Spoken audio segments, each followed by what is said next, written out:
Olá, queridos alunos! Nesta aula nós falaremos de um filósofo que é, com toda razão, o pai fundador do conservadorismo moderno.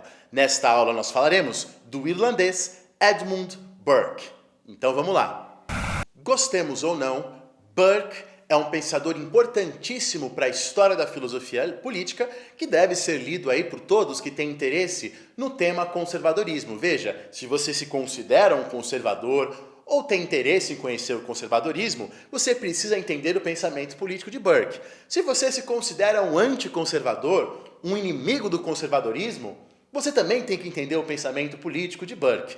Veja, nós temos que conhecer aquilo que a gente defende, mas temos que conhecer também aquilo que nós queremos criticar. Aliás, quem quiser se aprofundar, eu recomendo para vocês duas leituras. Em primeiro lugar, um artigo de um professor da USP chamado Modesto Florenzano, que fez um doutorado há muitas décadas atrás, sobre o Burke. O artigo se chama A Man for All Seasons, Um Homem para Todas as Estações. É um artigo que tem uma biografia do Burke. Ele levanta o que ele, Modesto Florenzano, professor da USP, chama de o problema Burke, as incongruências e os debates em torno da obra de Burke.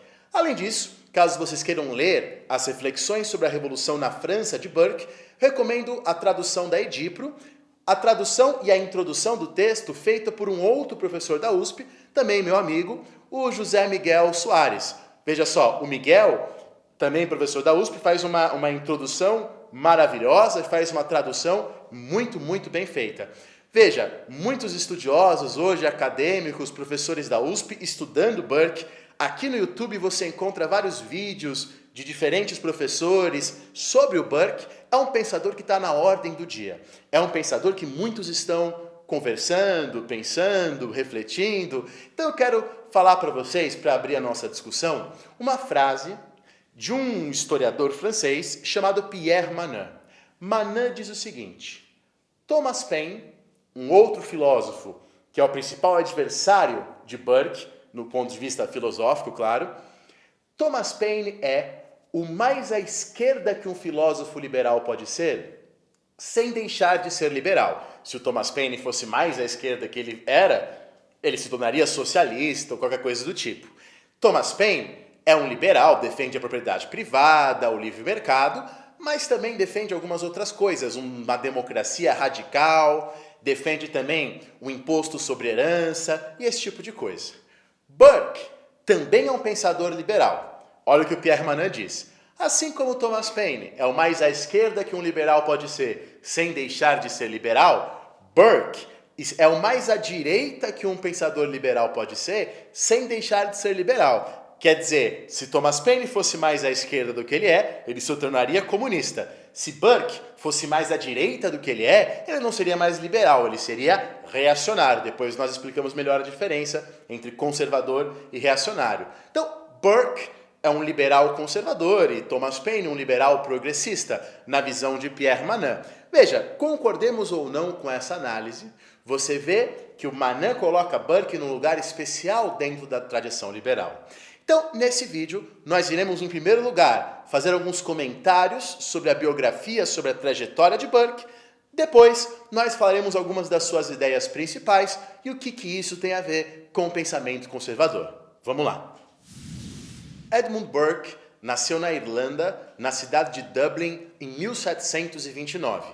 Veja, a família de Burke era uma família originalmente católica, mas seu pai, para não ter problemas com o governo, para não ter problemas com a coroa britânica, o pai de Burke se converte, pelo menos oficialmente, pelo menos nominalmente, ao catolicismo. E, em grande medida, favorecido por isso, Burke entra num colégio excelente que havia na Irlanda, que é o Trinity College, de Dublin. Veja só, Burke entra na faculdade de Direito, estuda em Londres, mas não chega nem a terminar o seu curso. Ele vai se dedicar mesmo a se tornar, como diziam na época, um filósofo, um iluminista, um homem das letras. O Burke é, com certeza, um dos expoentes do iluminismo, podemos dizer, britânico, irlandês, já que apesar de ele ser irlandês, ele fica a maior parte da sua vida na Inglaterra, em Londres.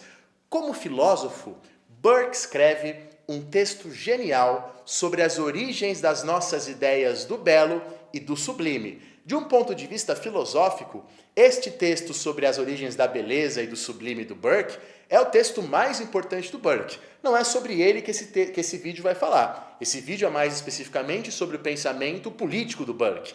Mas veja, do ponto de vista filosófico, falaremos desse texto em outros vídeos, esse texto do Burke sobre estética é importantíssimo. Chama a atenção de Kant, que acha o texto excelente, chama a atenção de Diderot, que acha o texto excelente. Bom, Burke, já um filósofo reconhecido, vai participar da política, se torna secretário de políticos aristocratas importantes e ele se torna um membro destacado, um membro importante do partido Whig. Burke será eleito por um burgo podre da Inglaterra. Como assim, professor, burgo podre? Aqui no Brasil, a gente tende a acreditar que o parlamentarismo inglês, a monarquia parlamentar inglês, era uma coisa super, vamos dizer assim, honesta, sem corrupção. Aqui no Brasil a gente, por exemplo, chama o parlamentarismo da época de Dom Pedro II de parlamentarismo às avessas, como se o parlamentarismo no Brasil fosse corrupto e o parlamentarismo inglês fosse algo bom, belo, honesto, limpo. Mas isso está absolutamente errado. Veja, na Inglaterra existiam os chamados burgos podres. O que eram burgos podres? Cidades que às vezes nem existiam, mas elegiam vários deputados. Quer dizer, uma corrupção imensa. Havia cidades falsas, burgos podres na Inglaterra, que elegiam mais deputados do que grandes cidades como Manchester. Então, a Inglaterra vivia, no século XVIII, aquilo que um historiador chamado Namier chama de Old Corruption, a velha corrupção. E o Burke, como muitos deputados liberais, os Whigs, é a origem do que depois serão os liberais, foi eleito dessa maneira. Bom, Burke foi um deputado importantíssimo. Ele defendeu a autonomia das 13 colônias, que depois serão os Estados Unidos da América. Ele criticou o aumento da interferência dos impostos ingleses sobre os Estados Unidos. Ele foi um defensor da autonomia da Irlanda, naturalmente, ele era um irlandês. Foi um defensor também da autonomia da Índia, cada vez mais colônia britânica, né? A Inglaterra tinha negócios na Índia, isso vai acabar em guerras depois do século XIX.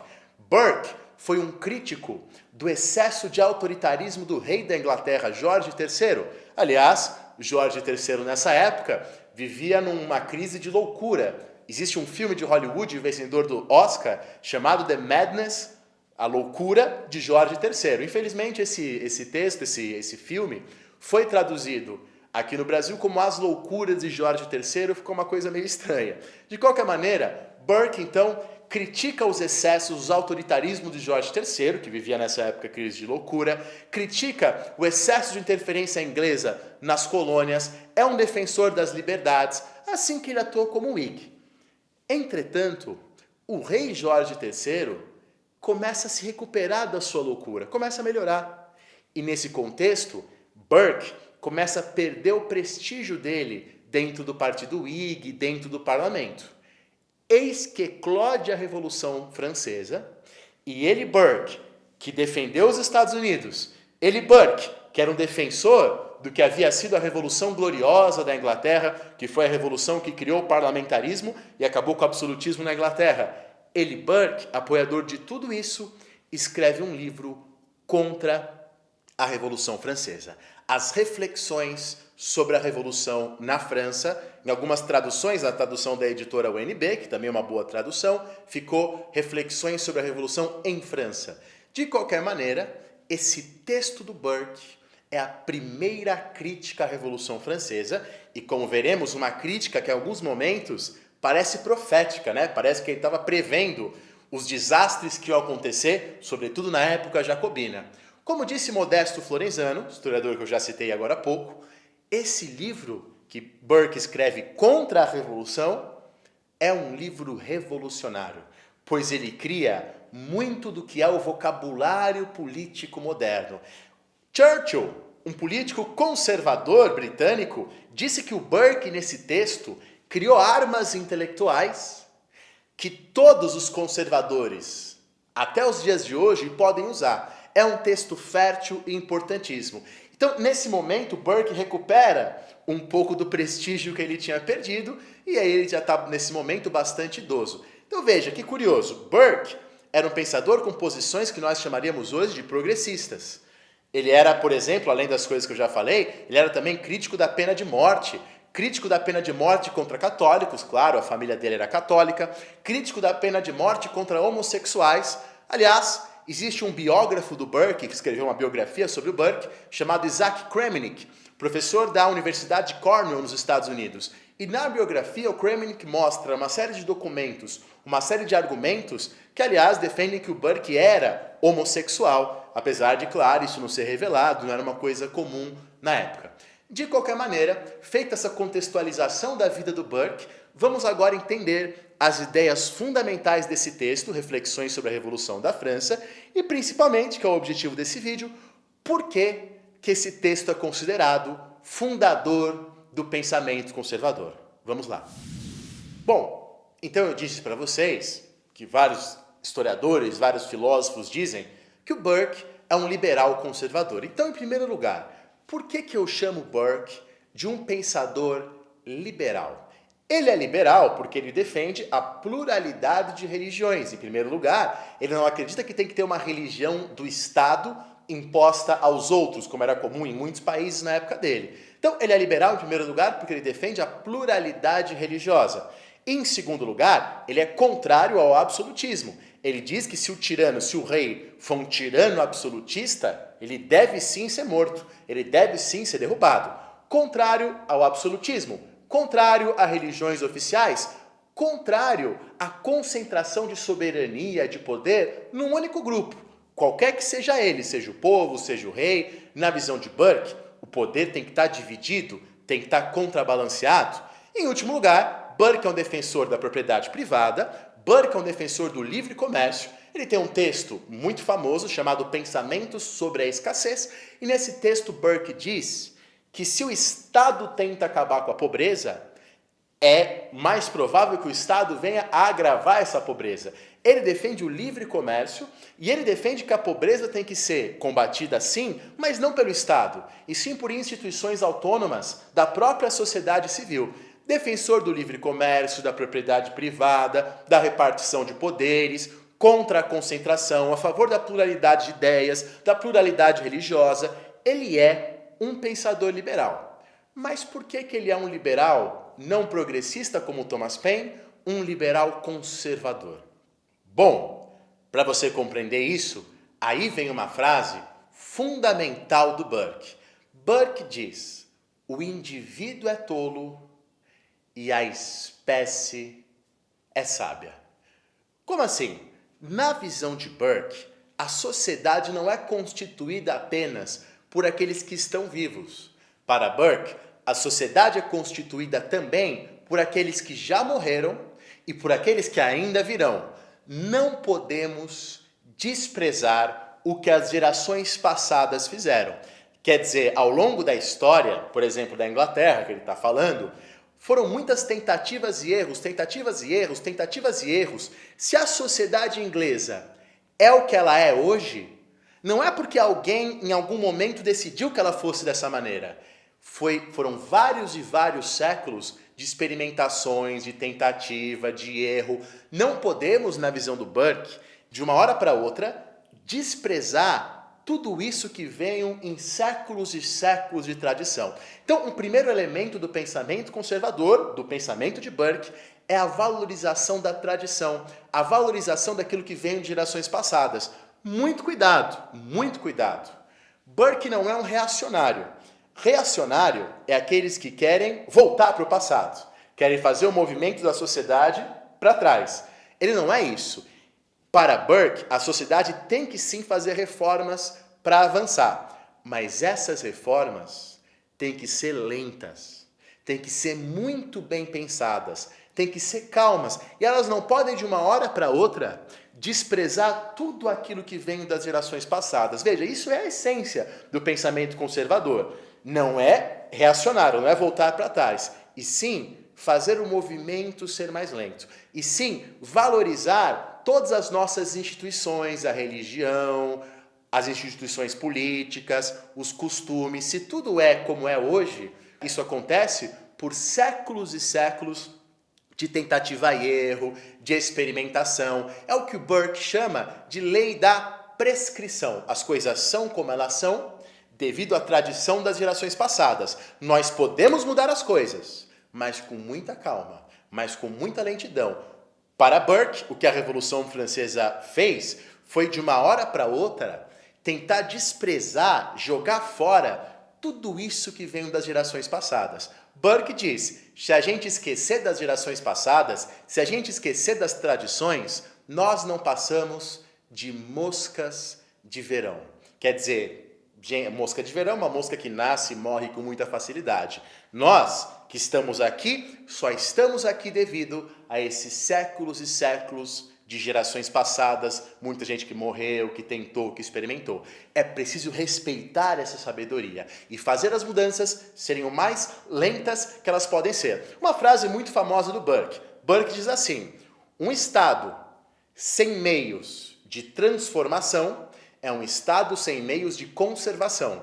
Quer dizer, para a gente conservar as coisas, é preciso mudar elas também. Então, veja, ele não é um reacionário, repetindo, ele não quer voltar para trás. Ele quer que as coisas sejam transformadas, mas que as transformações sejam lentas. Então, o conservador, além de respeitar a tradição, ele também é alguém que defende a reforma e nunca a revolução. Uma revolução, na visão do Burke, como a francesa, despreza o passado. Uma reforma leva em conta o que veio do passado e faz as mudanças serem lentas e calmas. Isso é um primeiro ponto importante do pensamento conservador. Então veja, Burke é um liberal como Locke.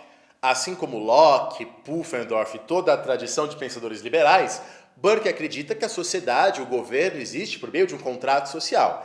A diferença é que para Burke, esse contrato que cria o governo é um contrato feito que envolve os vivos, os mortos e os que hão de nascer. Burke dirá, um governo, o contrato social que cria o governo, não é como um contrato que você faz para comprar uma pimenta, que você faz para comprar cerveja, nada disso. É um contrato que não pode ser violado do dia para a noite como fizeram os franceses. Do dia para a noite decidiram derrubar o governo. O contrato só pode ser violado se acontecerem violações drásticas da liberdade.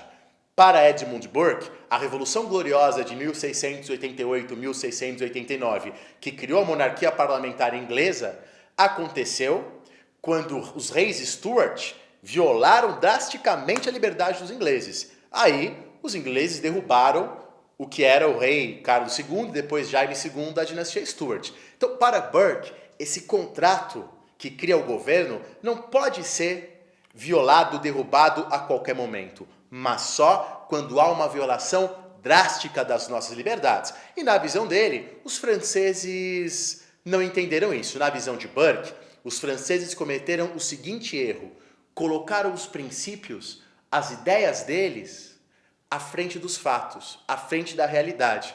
Burke faz a primeira crítica aos filósofos que vivem com excesso de ideias. Filósofos que criam na cabeça deles mundos ideais, tentam impor este mundo ideal na realidade. Claro que a realidade é muito diferente desse mundo ideal. Claro que a realidade é complicada, é complexa, é tensa. Quando esses filósofos tentam impor para a realidade essas suas utopias, a realidade resiste e por isso esses filósofos usam a força. E aí nós temos matanças, banhos de sangue, como acabou acontecendo na Revolução Francesa, e o Burke previu isso. O Burke escreveu esse texto antes dos jacobinos tomarem o poder na França e começarem os massacres e a coisa ficar mais tensa. Quer dizer, Burke acredita que o político, o governante, não pode atuar com excesso de ideias. Claro que ele tem que ter ideias, mas ele tem que entender que a realidade é complicada, complexa, que existem tradições, preconceitos, que a realidade não é tão simples quanto os esquemas teóricos que eles fazem. E é aí que Burke faz uma implacável crítica a Rousseau. Burke diz o seguinte: Rousseau é um filósofo que ama a humanidade, mas odeia o seu semelhante. O que ele está dizendo? Rousseau é um filósofo que defende a democracia, é um filósofo que fala em vontade geral, é um filósofo cuja obra acaba sendo a Bíblia da Revolução Francesa. Só que Rousseau, amante da humanidade, abandonou todos os filhos. E é sobre isso que o Burke está falando. Rousseau é um filósofo com ideias, princípios, que ama a humanidade, ama os homens.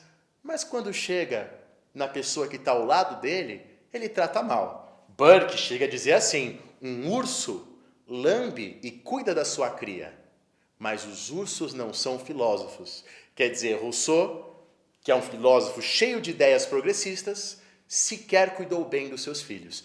Burke faz essa implacável e atual crítica. Quantas pessoas você não conhece que são assim, têm ideias, amam a humanidade, amam a todos, são democráticos, mas tratam mal a pessoa que está do lado deles, mas não cumprimenta os porteiros? Quer dizer, quantas pessoas você não conhece que são exatamente assim como Burke está criticando Rousseau? Então, ser conservador, como Burke, é respeitar a tradição e é também desconfiar do excesso de razão, do excesso de princípios. Burke diz: o homem é guiado pela razão, sim, mas o homem é composto de muitas outras coisas além da razão.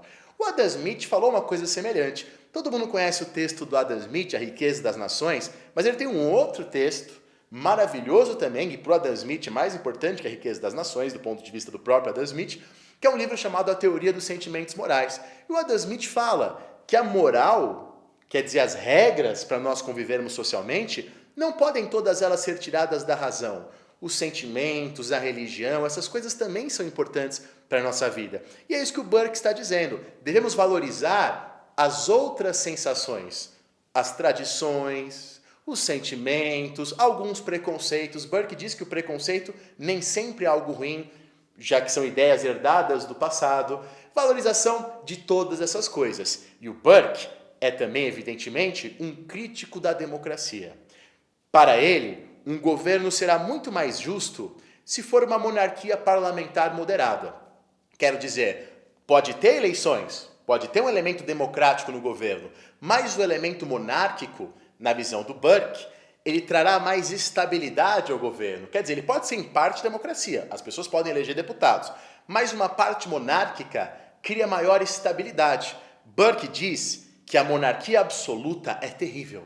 A monarquia absoluta é muito má, mas a democracia absoluta é igualmente terrível. O que Burke defende, e é mais um elemento do pensamento conservador, é a moderação, um meio termo. Nem a monarquia absoluta, nem todo o poder para uma pessoa só, nem a democracia absoluta, nem o povo podendo fazer tudo o que quiser, senão vira massacre como a Revolução Francesa. A visão de Burke é que nós devemos ter uma monarquia constitucional limitada, com equilíbrio de poderes, com limites ao poder do rei, com deputados, com juízes. Quer dizer, algo entre a democracia absoluta e a monarquia absoluta. Um governo limitado, moderado. Burke diz, decidir tudo pelo voto é algo ruim, uma vez que se 700 pessoas votam sim e uma pessoa vota não, o número nem sempre está com a razão. Quer dizer, a política não é uma questão de aritmética, frase muito forte do Burke. Política não é aritmética. O fato da maior parte das pessoas pensar X e poucas pessoas pensar Y não faz X estar mais certo do que Y. O melhor é que haja um poder dividido, reis, senadores, deputados, algo mais limitado. É claro que Thomas Paine escreverá um texto criticando Edmund Burke, chamado Os Direitos do Homem. E, na verdade, muitos historiadores falam que o debate entre Edmund Burke e Thomas Paine é o maior debate da história da filosofia política inglesa, e eu, particularmente, que fiz uma pesquisa sobre Thomas Paine, concordo com isso. O Thomas Paine, esse vídeo não é sobre Thomas Paine, então não vou falar muito, mas que críticas que ele fará a Burke? Paine dirá que Burke, ao defender a tradição, defende que os mortos governem os vivos. Paine dirá que o Burke quer é que os mortos, os que já morreram, escravizem os vivos com princípios que a gente nem sabe por que existe. O que o Paine vai dizer é que todas as gerações, e aí ele está criticando Burke, têm o direito de refazer as suas leis, refazer a sua Constituição, refazer os seus princípios, refazer o seu governo. A crítica que o Paine faz ao Burke é muito interessante, porque o Paine diz assim: Burke, você defende a tradição, então você defende que o passado tem uma autoridade, que nós chamamos aqui de prescrição. Mas qual passado tem essa autoridade? 100 anos? 200 anos? 500 anos? 1000 anos? Paine diz assim, olha que frase interessante, o Burke criou um Adão político, nos faz sermos escravos de uma época que nem sabemos nada sobre ela. O que o Paine diz é que o Burke não voltou suficientemente ao passado, porque se ele voltasse, ele chegaria na natureza, e na natureza todos somos livres, iguais, não há reis, e esse é o passado que tem autoridade, a natureza, na visão do Paine, criticando aí o Burke. Então esse debate é um debate muito interessante, esse debate é um debate fabuloso. Paine também criticará a defesa que o Burke fez, que nós acabamos de ver, da monarquia constitucional. Paine dirá assim, ora Burke, se um rei morre, assume o filho dele, vamos supor que aquele rei fosse um bom rei, fosse um rei inteligente, fosse um rei culto, nada garante que o filho dele será culto e inteligente também. Paine diz que o Burke se engana, porque o Paine fala o seguinte, ser um bom escritor não é uma coisa hereditária. Quer dizer, se eu sou um bom escritor, não necessariamente meu filho será um bom escritor. A mesma coisa se dá com os reis. Então, a monarquia hereditária, dirá Thomas Paine, é contrária à razão, é contrária ao bom senso. O principal texto do Thomas Paine, The Common Sense, que foi traduzido em português como o senso comum, apesar de que a tradução melhor seria o bom senso, é exatamente sobre isso, dizer que a monarquia hereditária é contrária à razão. Bom, independente do que você gosta mais, independente dos argumentos que são mais interessantes, você vê aí o debate colocado dentro do liberalismo. Então veja, Edmund Burke ao mesmo tempo defendeu propriedade privada, livre comércio, livre expressão e monarquia constitucional, respeito às tradições. É assim que ele cria um pensamento que ao mesmo tempo é liberal e conservador. Espero que você tenha compreendido. Oficialmente, então, nós dizemos que o conservadorismo britânico, que nasce aí com Burke e depois os vários dos seus discípulos, tem 3 características. Em primeiro lugar, o respeito às tradições, a ideia de que o tempo tem uma sabedoria. Em segundo lugar, o organicismo, a crença de que a sociedade em si também produz sabedoria. O indivíduo é tolo e a espécie é sábia. Quer dizer, às vezes nós individualmente fazemos coisas tolas, mas o que a sociedade produz como um todo tem que ser respeitado. Tradicionalismo, organicismo e, por fim, e talvez até mais importante, ceticismo político. Cuidado com o excesso de ideias, com o excesso de princípios e com a fúria por impor princípios abstratos, teóricos, na realidade. A defesa por reformas em vez de uma revolução e que essas reformas sejam lentas. Então, tudo isso compõe o pensamento conservador que nasce com Burke e depois será aprimorado, discutido por outras pessoas e por muitos rejeitado, como acabamos de comentar rapidamente no caso de Thomas Paine. O que você pensa do pensamento conservador? O que você acha dessas ideias? Vou estar, como sempre, lendo os comentários de vocês e ver o que vocês acham. Muito obrigado, um grande abraço e até a próxima.